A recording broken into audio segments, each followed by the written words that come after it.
And welcome, Mirjana. Thank you for Thank you.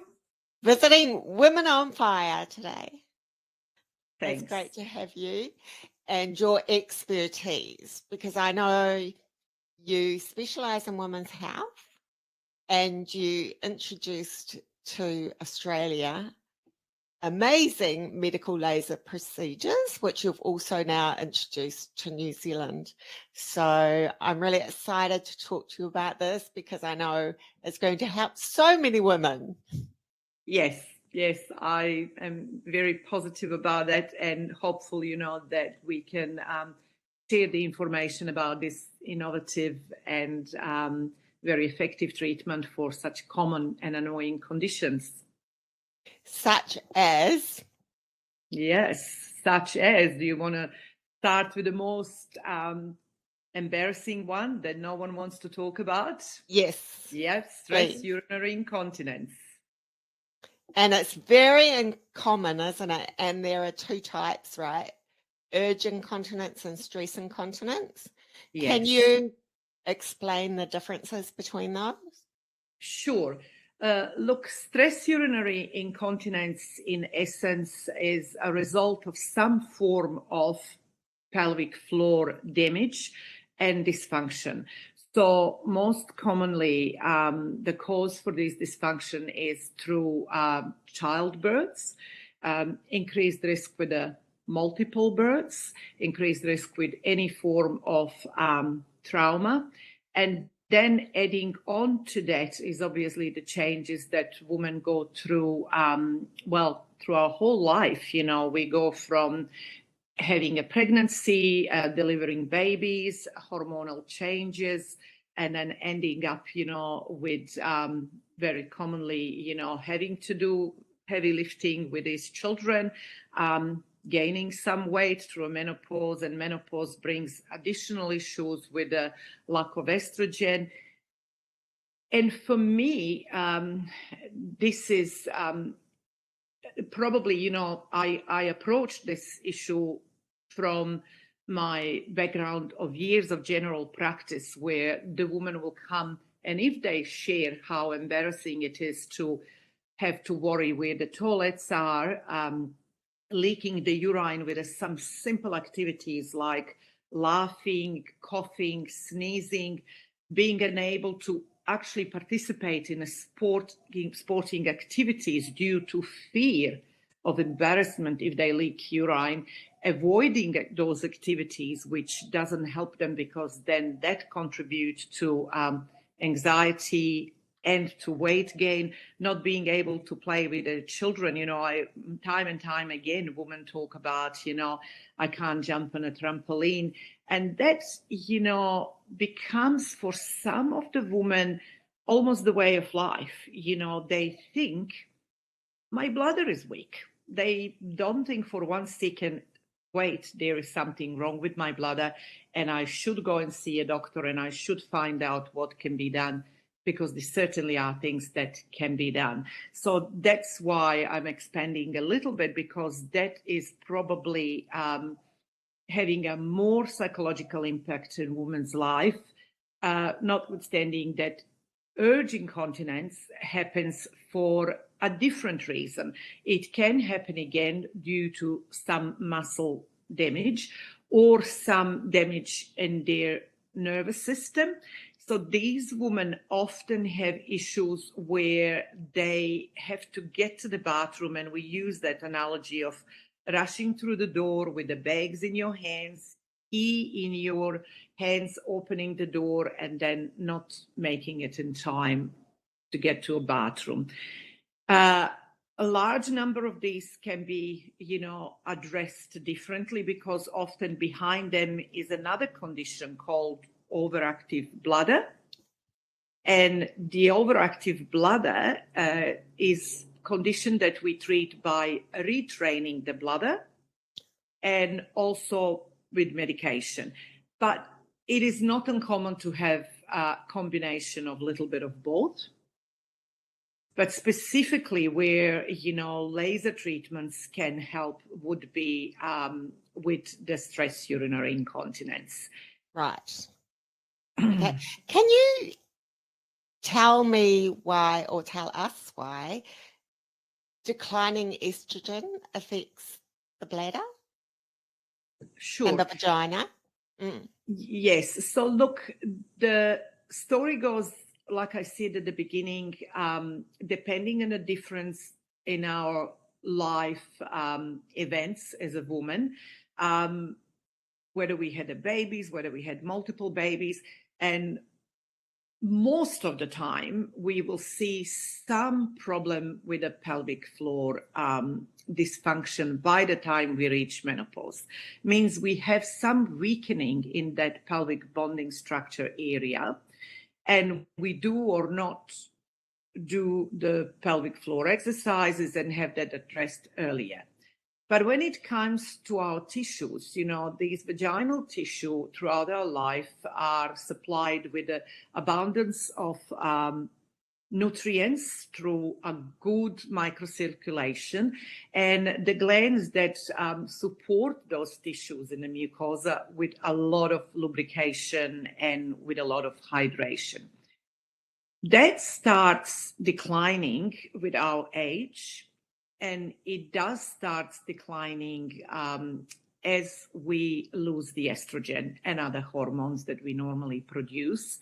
And for some women can be quite dramatic if they had both ovaries removed. So hormonal factors there are great. And you're literally seeing a thinning, like these cells are dry and thinner, and this is what happens during menopause. So we are not having healthy tissues there anymore, and that brings us to that subject of what we often refer as a vaginal atrophy or genitourinary syndrome of the menopause, because now we have a twofold problems. We have vaginal tissue that are not healthy anymore, so the woman will start experiencing problems such as physically feeling dry, which can present as a burning sensation, which can be uncomfortable during the day. They can also, through that, experience recurrent urine infections.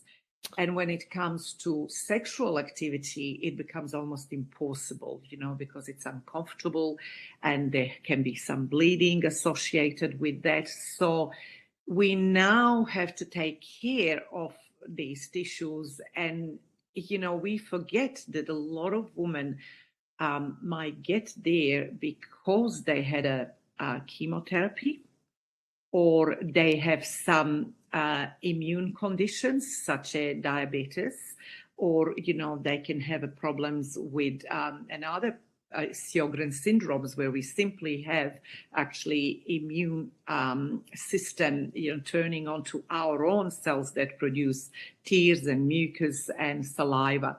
So all of that now, you have limitation to how many of these conditions can you treat with your estrogen creams, and where you can, women will usually report improvement and safely can continue, after initial 2 weeks of treatment, using the estrogen cream or pessaries twice a week, and being careful by using lubricants before the sexual activity, and avoiding things such as soaps in their, body hygiene. In fact, I have to say, this is not a product placement, this is just something that I use. And I wanted to say to women, it is important that we look what we use on our body, and that is not something that will dry our skin and dehydrate our skin further. We do that for our faces. We forget about our vaginas, I have to say. And so, yes, so if you have someone who now has thin vaginal tissue, weak pelvic floor, the ultimate risk here is vaginal prolapse, because that can be more noticeable. And, we can't control what sort of intra-abdominal pressure we will have over time, but often it's a weight gain that, presents highest risk.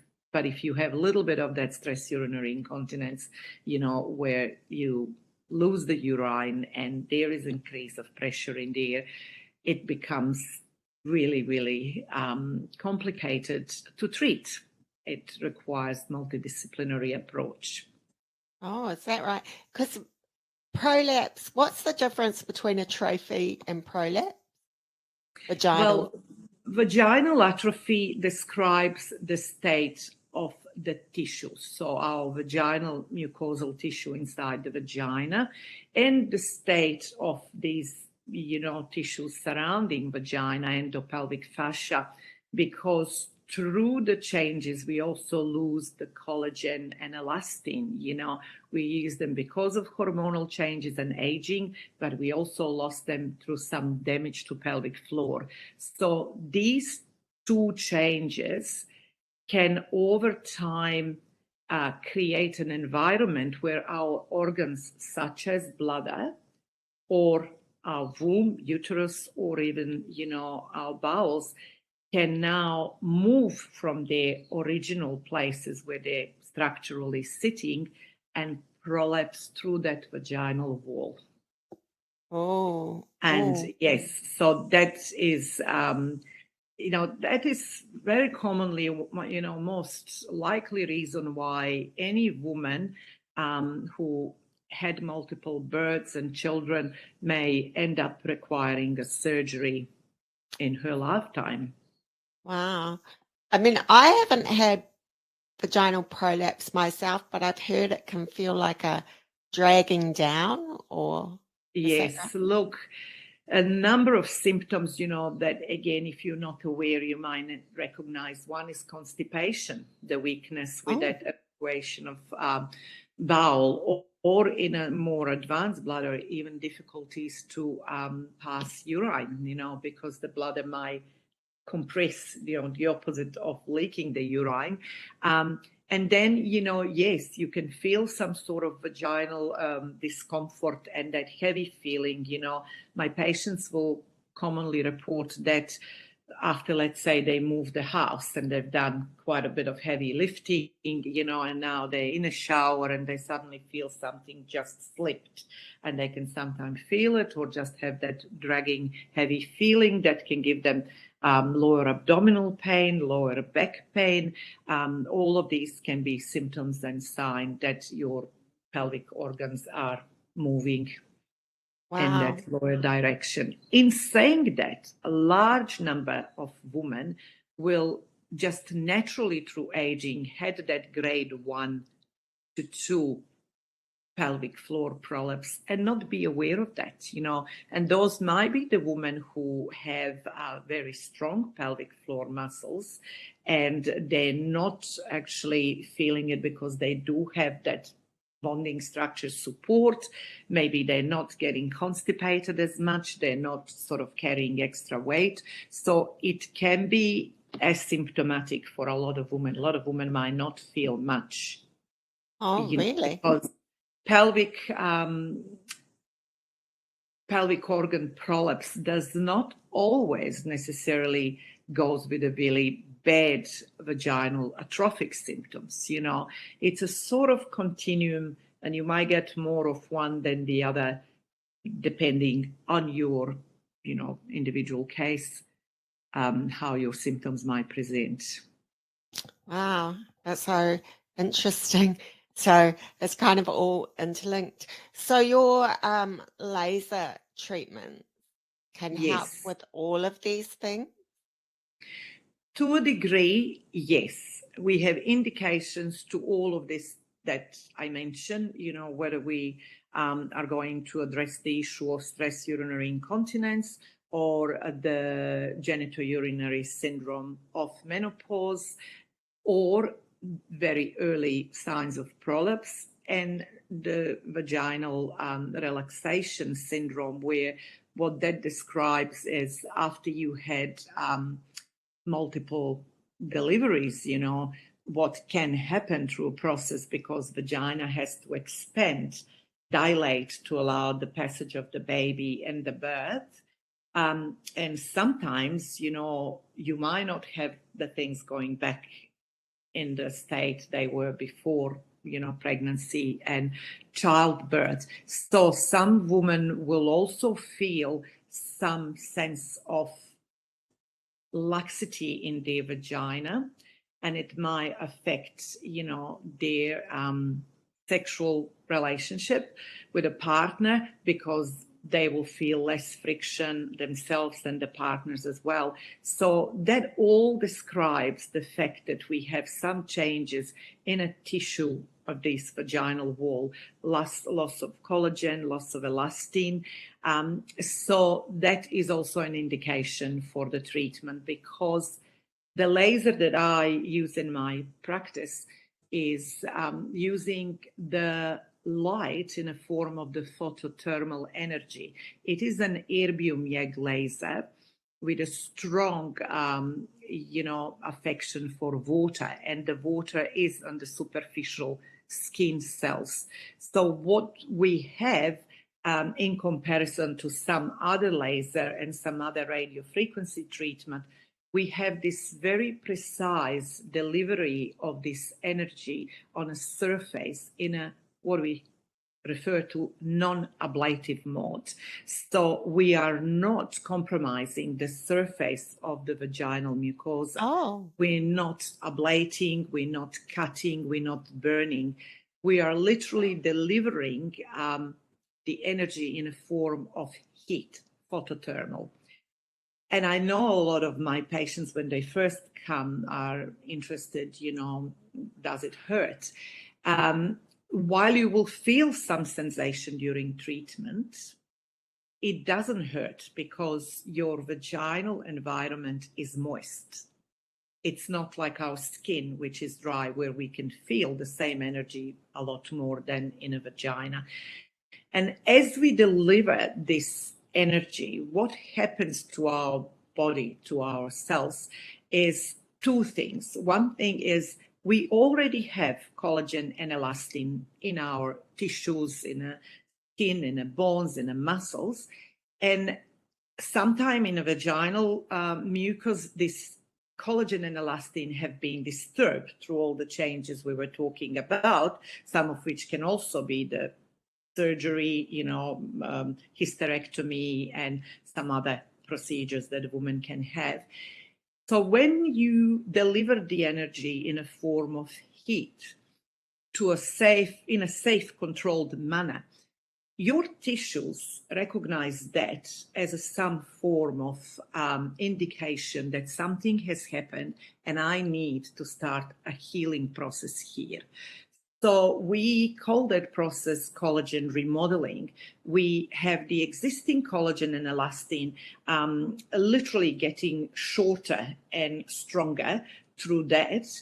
And also we stimulate fibroblasts to deliver new collagen. And that is a really important factor, which brings me back to what I was saying about choosing your patients correctly, because someone at the age of 40 has way more ability to produce collagen than somebody at the age of 70.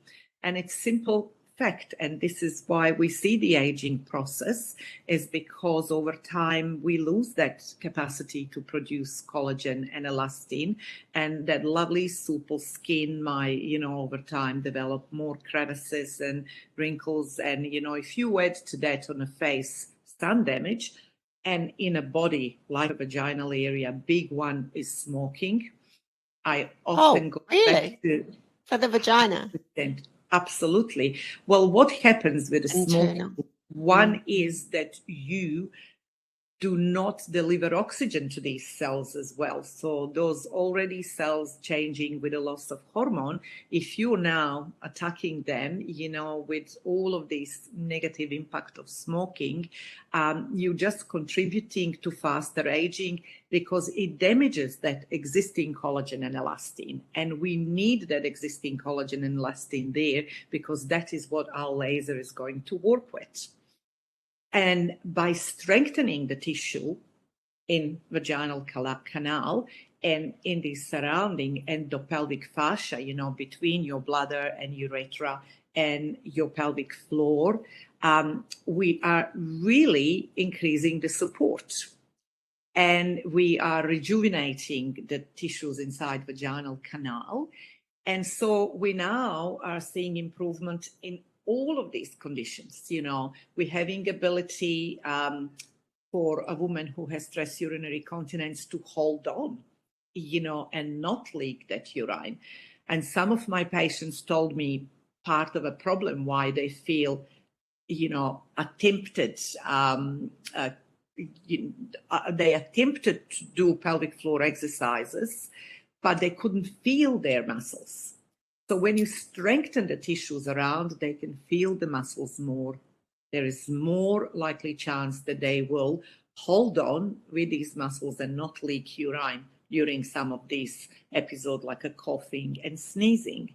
And in addition to that, because we are actually treating the area around that urethral opening, where the urine comes on, because we're strengthening the tissue around, we're not having that point of weakness, and that helps us. When it comes to vaginal atrophy, we are naturally now increasing the trophism of the cells. So the women report they're more lubricated naturally, and they have less symptoms of dryness. They have more comfortable sexual intercourse, and they have less symptoms of urinary tract infection and all that recurrent, more also urinary urgency. And, going on further, because again, we're working on vaginal canal, we are having the reports of more firmness. So the woman whose main symptom may have been vaginal laxity will say, I feel firmer, I can feel generally more. And all of that is a result of what that photothermal energy does on our connective and mucosal tissue. Wow, so it makes it tighter, juicier, and stronger. Absolutely. Wow, that's pretty amazing. And does it hurt? No, you said no, it doesn't. Look, I say no. It's interesting. Last week, I had a patient who had her first treatment. And I always say to my patient, first treatment is the worst one because you really don't know what to expect. And I must admit, one of the things that you will say to your patient is, if you feel anything, please lift your hand, and I will stop and we will check. And she had absolutely no symptoms. Now, she is a younger woman, and so I didn't expect her to have many symptoms because, like I mentioned, the more hydrated the vaginal tissues are, the less likely you're feeling the heat. The next day when I called her, she also reported not to have any symptoms, apart from feeling maybe just slight tingle as she was going to the toilet, but that was probably lasting for 24 hours and that passed. Now, I have to say, if you are someone who does suffer with moderately severe vaginal atrophy, we have the adapted protocol. We're not treating all these conditions with the same protocol. Therefore, we have a gentle approach. And, we might treat you for a shorter period of time, give a little break, then treat. And then when you come for your second treatment, we are expecting that you would have noticed some improvement. And we know we have already delivered this energy to the skin. So the process has started. Not that we'll expect all of symptoms to go away, but the second and third treatment are usually a lot more comfortable if they weren't at the start. So I would still say no. I don't think. Being someone who had these treatments, I would say no. Right. And so from what you're saying then, you need a series of treatments, and the time between treatments would be variable depending Yes. on how plump, how Yes. much. Yeah. Okay. Well, absolutely. Look, two main factors here are the younger person will develop collagen faster. They simply have more collagen, and they have ability to generate new collagen quicker. So our protocol usually states 4 weeks between treatments. It is my practice, personal practice. that I ask my patients who are probably mid-50 to mid-60s to come after 6 weeks. Right. There is no other reason but to give their body a little bit extra time to develop collagen.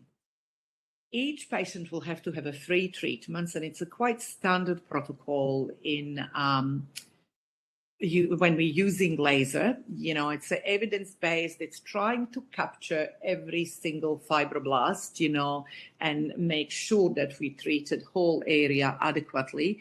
But bearing in mind that by 3rd treatment, we've probably reached our plateau to how many cells we treated. So that is the reason why we wouldn't continue with a 4th or 5th or 6th treatment unless we were treating patients with prolapse in a clinical setting of a research. We may then just try and see whether the additional treatments may help there. And the other thing, and I think it's really important with all the treatments that are performed with the laser, women should be aware that needs to be performed by a doctor. If you're going into a clinic and you are assessed by a laser technician or a nurse without any presence, examination by a doctor, or delivery of this treatment by a doctor, you shouldn't do it. These are medical transvaginal treatment. These are not vaginal rejuvenation treatments. Their role is treatments of a medical conditions. So you have to be seen by a doctor, assessed by a doctor. There have to be a certain number of tests that we will sometimes perform to rule out, particularly when we have cases of mixed urinary incontinence. We need to know that we're treating the right condition. Number one, to make sure that we do, best by our patient, and number two, that patients have to pay for these treatments. So you would not want to treat someone and not have them see the results of your treatment. Yes, I understand. That's amazing. And there's nothing else really you can do to increase that collagen. You can do your eating healthy and things, but certainly things like taking a collagen supplement or anything is not going to cut the mustard, is it? Look, the evidence is not there, and I believe in part is that some of these supplements, no matter which way we, sort of ingest them, will be partially degraded by the acid in our stomach. I certainly don't know of any positive link of taking collagen orally by mouth and having improvements in vaginal area that we're today discussing. I think you're correct. Look, I believe that most important thing would be for a woman that may have a family history of connective tissue disorders, like I mentioned, that might have diabetes, that might have a strong history where first-degree relatives like a sister or mother have had bad prolapses. I think the decision needs to be made before they start their family. Would it be beneficial that they are assessed by the gynecologist and advised to perhaps go ahead and have cesarean section, not have the vaginal deliveries? Oh, really? So that is one thing how we can prevent this. Right. The second thing is certainly the lifestyle. We do need to know that if we're doing heavy lifting in the gym, even if we have a woman that didn't have a baby, that can still in some cases affect and weaken the pelvic floor. So if a woman like that notices that after a year or two of these intensive exercises, she has started noticing some urine leaking, she needs to pause, stop, reduce those heavy weightlifting exercises, swap them with something else, like maybe Pilates or something, and certainly be assessed, because then if we have a woman like that, having a baby, vaginal delivery, as I said, not being aware at all what can happen and how to prevent it, it is the risk. It's questionable, whether we would want everyone to have, cesarean section, certainly not. But No. I do know that the women who have had cesarean section have a less risk of pelvic floor prolapse and stress urinary incontinence. So I think one of the ways, that I like to counsel women in my practice is, if you had a baby and it was a big baby, prolonged delivery, you do feel things didn't return back as quick as expected, have a laser treatment. It's a very low risk procedure. It's a very safe in that way, if we regard it as a, what kind of a risk you're bringing to the woman having these procedures. And I'm talking about Photona laser because it's the only one that has a clinical evidence, that of success rate up to 90%. So if we can see this woman before she goes and has the second baby and a third baby, and we help her in some way strengthen, those connective tissues and supportive tissues in pelvic floor, we send her off to work with a physiotherapist, because I also want to emphasize that physiotherapy has to become, no matter what, every woman should just exercise the pelvic floor. We just have to, this is a good habit, good for our health, will not harm us in any way, and it can help us in a way we can't even imagine can be a problem later in our life. So, again, prevention for these younger women. The second step is, if you finished your family and you're in the mid-40s and you do have a first sign of these symptoms, please, please, please come and reach to us in perimenopause. Have the assessment, go and see a GP, make sure that everything else is actually fine, and this is just, pelvic floor damage or something that we can treat with a laser, and have that while you still have your estrogen, while you still have, lots of collagen in there we can work with, because you will then minimize, the problems during menopause and later. Wow. So, as so often happens, prevention is better than cure, isn't it? Yeah. So, we've come to the end of our time together. I can't believe it. Very good. I did want to ask you just quickly, you can treat midlife snoring as well, can't you, for women? Yes. Because in midlife, women can begin to snore, can't they? Which can be quite distressing. Absolutely. Look, one of the indication for treatment with a Photona laser called night laser addresses the issue where we have what we like to say, low-lying soft tissue. Think about your soft palate. Oh, really? Because with the same principle, that we can actually tighten and lift those tissues and open up the airways.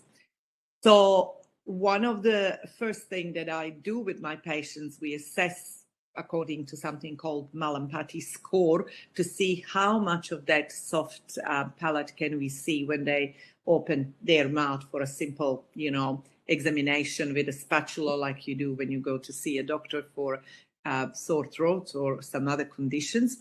And if we can see that there is a really long tissue there, not very visualize the passage of the air, can definitely be diminished.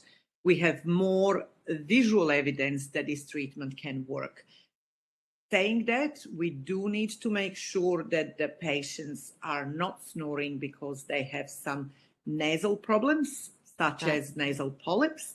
And unfortunately, being overweight, BMI over 32 or obese, becomes a contraindication for the treatment, just based on the fact that we might not guarantee the success if there is a lot of, expanded tissues with the fat cells in there. They might not respond to laser treatment as well as when we just treat the soft palate tissue by itself.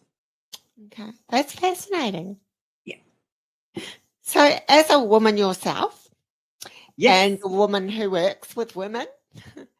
Is there an overarching, I guess, piece of advice, you considering what you specialize in, that you would give to a woman who's experiencing any stage of menopause, perimenopause, menopause, post-menopause? Yes, and that would be, please don't be embarrassed. So many of us have this problem. So many of us will simply spend the rest of our life having a pad in our panties, having to look where the bathroom is, having to be slightly anxious, if we're coughing or sneezing. But there is nothing wrong with that. The only thing that is wrong is that we don't find out what is exactly that we're having.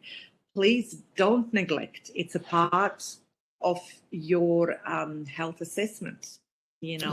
Any woman coming to me after the age of 40 or even earlier, if they had a baby, these are the normal questions we would ask as a GPs, and we will address them for you.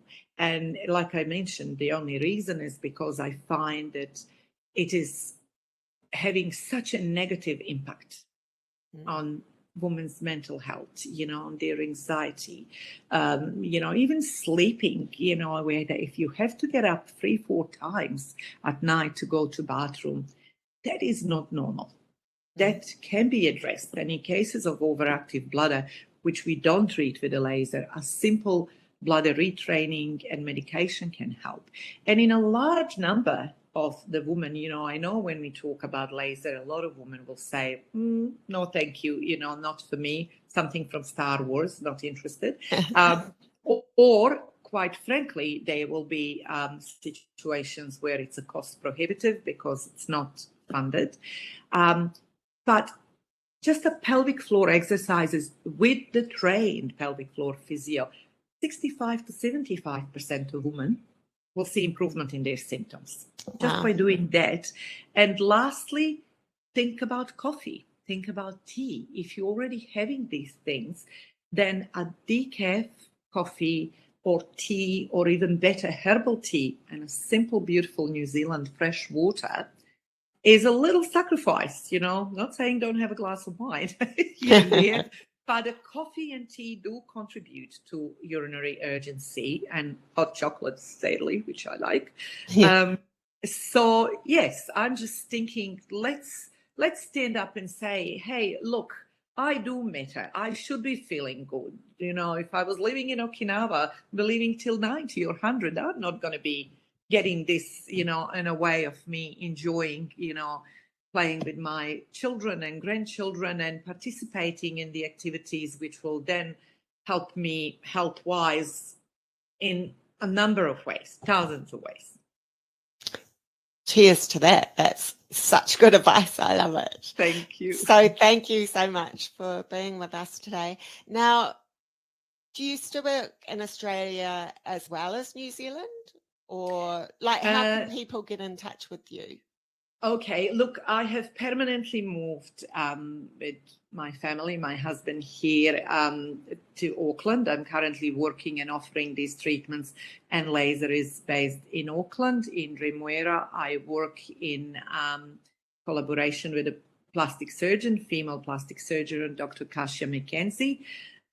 So yes, to contact me, you can find my website. That's very simple, drmj.co.nz, which will have the details and my number. I still teach doctors in Australia on the subject of transvaginal lasers and use of lasers, because, the more doctors are able to offer these treatments safely, the better for our patients in Australia and New Zealand. But I work here in New Zealand. Right. Thank you so much again. Thanks a lot. Thanks for having me. Thank you. It's been a pleasure having you. Thanks. Thank you.